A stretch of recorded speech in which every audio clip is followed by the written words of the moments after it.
और अब हम करोड़ों की मनी ट्रेल से जुड़ी हुई साजिश का खुलासा करेंगे। इसी साल अगस्त के महीने में महादेव ऐप की तरह ही betting app magic win case ने जांच एजेंसी को हिलाकर रख दिया है। और अब एक बार फिर से बेटिंग ऐप मैजिक विन को लेकर बड़ा खुलासा हुआ। इस मैजिक ऐप का विज्ञापन बड़े और छोटे पर्दे के कई ऐसे सेलिब्रिटीज कर रहे हैं जो कि अब ईडी की रडार पर हैं। इन सेलिब्रिटीज को नोटिस भेजा जा चुका है और मैजिक विन ऐप का पाकिस्तानी कनेक्शन भी अब एक्सप्लोर किया गया। इस मामले में ईडी अब तक 68 बार सर्च ऑपरेशन कर चुकी है। इस ऐप के बैनर, पोस्टर और आउटडोर होर्डिंग्स महाराष्ट्र और गुजरात समेत देश के अलग अलग हिस्सों में लगाए गए थे। बेटिंग ऐप पोर्टल की जांच के लिए दिल्ली, एनसीआर, लखनऊ और बेंगलुरु के अलावा कोयंबटूर में करीब 20 जगहों की तलाशी ली गई। मामले में दिल्ली, मुंबई और पुणे की 21 लोकेशन पर छापेमारी में कई दस्तावेज, डिजिटल डिवाइसेस और 30 लाख कैश जब्त किया गया है। बैटिंग ऐप मैजिक विन को लेकर ईडी ने खुलासा किया।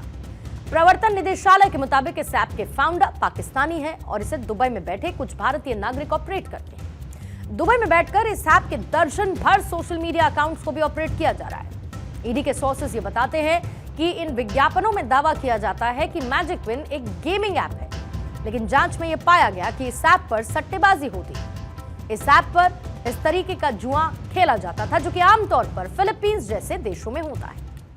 ऐप के कई सारे प्रमोशंस के लिए वीडियो शूट भी कराए गए, जिसमें कई जाने माने सितारों ने मैजिक विन का प्रमोशन किया। इंस्टा पर भी बॉलीवुड और टीवी से जुड़े हुए सेलिब्रिटीज इस ऐप को प्रमोट करते हुए नजर आए और इस ऐप की लॉन्चिंग के दौरान एक भव्य पार्टी का आयोजन किया गया था, ठीक वैसे ही जैसे कि महादेव ऐप के प्रमोटर सौरभ चंद्राकर ने पार्टी ऑर्गेनाइज की थी। मैजिक विन ऐप की लॉन्चिंग के दौरान बॉलीवुड के कई सेलिब्रिटीज इस पार्टी में पहुंचे, फोटो शूट करवाया। जो तस्वीरें हैं सोशल मीडिया पर इस ऐप को प्रमोट करती हुई नजर आई। इस मामले में ईडी ने बॉलीवुड एक्ट्रेस मलिका सहरावत के साथ साथ टीवी एक्ट्रेस पूजा बनर्जी, इसके अलावा 2 और बड़े सेलिब्रिटीज को भी समन भेजा है, पूछताछ के लिए बुलाया है। दावा यह कि दोनों ही actresses magic win gambling app के प्रमोशन से जुड़ी थी। मलिका सहरावत ने ईमेल के जरिए ईडी को अपना जवाब भेज दिया है। ईडी अगले हफ्ते 7 और बड़े सेलेब्स, टीवी कलाकार और कॉमेडियंस को भी समन भेजने की तैयारी कर रही है। ईडी की जांच में सामने आया कि खिलाड़ी और सट्टेबाज जो पैसा गेम में लगाते थे, उन्हें शेल कंपनीज के जरिए डाइवर्ट करके क्रिप्टो करेंसी में लगा दिया जाता था, जिसे दुबई में इनकैश कर लिया जाता था। और मामले में अब तक 3 करोड़ 55 लाख रुपए सीज किए जा चुके हैं।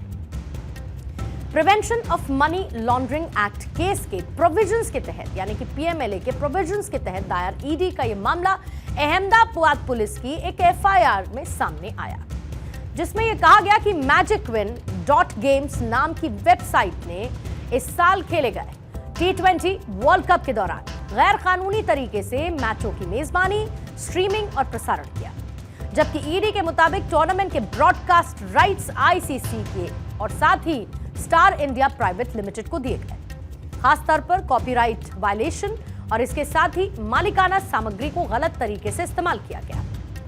Magic win mobile phone, smart TV, computer पर किसी भी इंटरनेट ब्राउजर पर खोला जा सकता है। हालांकि यूजर्स को कंटेंट के लिए पेमेंट करना पड़ता है और फ्री लाइव मैच देखने की परमिशन मिलती है। लेकिन जैसे जैसे इस मामले में जांच आगे बढ़ रही है, हवाला वाला सिंडिकेट भी सामने आया है, जिसमें सिल्वर स्क्रीन और छोटे पर्दे के सितारे फंसते हुए नजर आ रहे हैं। मैजिक विन की तरह ही फरवरी 2023 में काफी धूमधाम से दुबई में सट्टेबाज सौरभ चंद्राकर की ग्रैंड शादी हुई। शादी फंक्शन में शामिल होने के लिए 17 बड़े सेलेब्स पहुंचे, जिसमें इस समारोह के फौरन बाद सौरभ ईडी के निशाने पर आया। सट्टेबाज के सरगना सौरभ चंद्राकर को 7 समंदर पार से धर दबोचा गया, जो कि महादेव ऑनलाइन सट्टा ऐप का प्रमोटर था। सौरभ चंद्राकर पर 70 से ज्यादा मामले दर्ज थे और इसी साल 15,000 करोड़ रुपए के घोटाले और महादेव बेटिंग ऐप केस की जांच कर रही ईडी और मुंबई पुलिस को बड़ी कामयाबी मिली थी।